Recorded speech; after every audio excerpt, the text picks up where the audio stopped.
مامان امروز مهمون داره.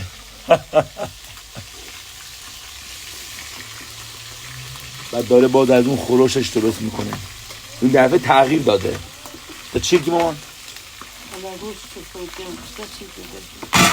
بلا نه خوشی چی کرد؟ خوشو یا سوسه یا بیزا و بیک شویدی کسی. یعنی تا چلو مرغ چیدی؟ چلو مرغ. مامانم امروز چلو مرغ درست میکنه.